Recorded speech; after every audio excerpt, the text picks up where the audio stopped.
The designer has played Batman like a fiddle and turned Gotham City into his deadly game board, but is Bruce Wayne ready for Who Lies Under the Mask? Well, let's hop into the pages of Batman issue number 93 and find out together. So then, picking up from where the last issue had left off, the designer had cornered Batman in his own office. It's here the cliche thing to do would be for Batman to stop and let the designer explain his grand plan to him, but in a refreshing twist, the designer says, "You know what, Batman? You're so smart, you're the world's greatest detective. Why don't you tell me what my plan was instead?" Which is exactly what Batman does. Part one of the designer's ultimate scheme would have been to bring in the greatest assassins of that era, which, hey, in a fun bit in the flashback, we see that includes Merlin and KG Beast. While all the assassins are wearing their older costumes too, which I thought was a really excellent little art touch here. The hired killers would have taken out Gotham's power structure, mayor, assistant mayor, head of the city council, etc., and in their place a bunch of Penguin cronies would have been promoted to positions of power overnight, essentially making Oswald mayor of the entire city. Then the Riddler would have completed his own game involving the cops, trapping them in different parts of the city, and especially trapping the corrupt ones near Commissioner Gordon. To save their own skin, the bad cops would have killed Gordon and struck a deal with Nigma, in turn making him the power behind the police. Then of course you had Catwoman, who would have pulled off the greatest heist in history, robbing from the richest man in the world, who just so happened to be Bruce Wayne and whose money just so happened to be hidden in such a way that she could drain it from all of his offshore accounts and walk away pretty much scot-free, again with the help of Penguin's corrupt political machine behind her. Being the new richest person in Gotham City too also means that she essentially would become the bank for this brand new ruling supervillain class. The only person that leaves left is the Joker, the literal wild card in this situation. He would only want to kill Batman and Robin, and with the dynamic duo slain, that means that Gotham would officially belong to the supervillains once and for all. Even Batman admits back in his early days when he wasn't long out of just fighting mobsters, this plan could very well have undone him, but not now. He's a different Batman now, smarter than the design, ahead of it.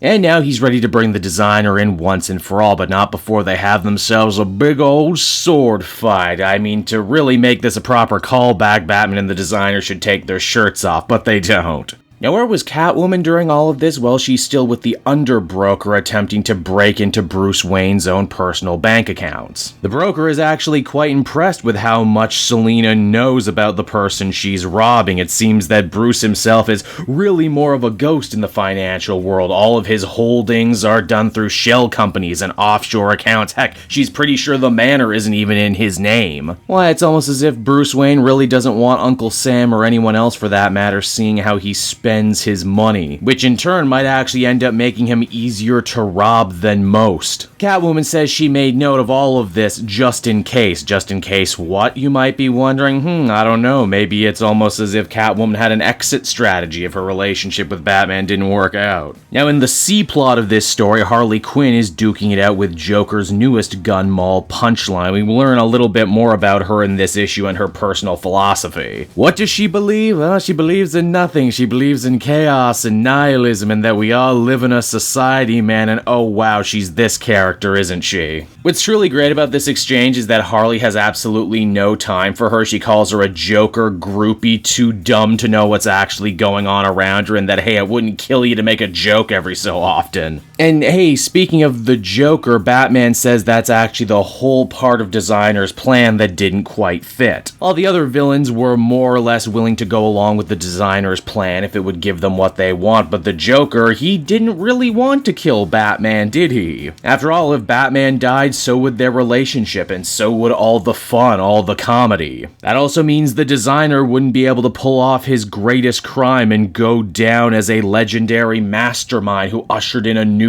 age of the criminal. And if all of this stuff with the Designer really was about ego and legacy and trying to set right what happened in the past, then what about that guy who tried to break into Bruce's computer at the beginning of this story? If it truly was money the Designer was after, then who is under the mask? And as we discover, it's another zombie. Well, technically the zombie of the original Designer, who has been dead this whole time. But if he's been dead, who's been piloting his body and speaking through him this whole time? Well, that might actually surprise you. As it turns out, the true mastermind of all of this was the Joker. As Mr. J says, this plot with the designer was never actually meant to hurt Batman. Oh no, he has a whole Joker war planned for that. No, the real victim of the designer was always meant to be Catwoman. Joker had hoped if they put Catwoman on the trail of Bruce's hidden money, then they could rob her after she robbed him. And indeed, as the comic comes to a close, Punchline manages to incapacitate Catwoman and make Joker the $100 million man. And there you have it, everyone, Batman issue number 93, and this story certainly ended in a way I was not expecting. I actually kind of enjoy the twist. It feels very old-timey comics. The Joker was behind it all, the B-plot was actually the A-plot, and the stage is now all set for Joker War. I like this too because it's actually a far cry from what Scott Snyder had been doing with the Joker, the whole, I am the monster under your bed, agent of chaos thing. Tynion's version of the Joker is actually smart enough to be able to play sane for a long period of time.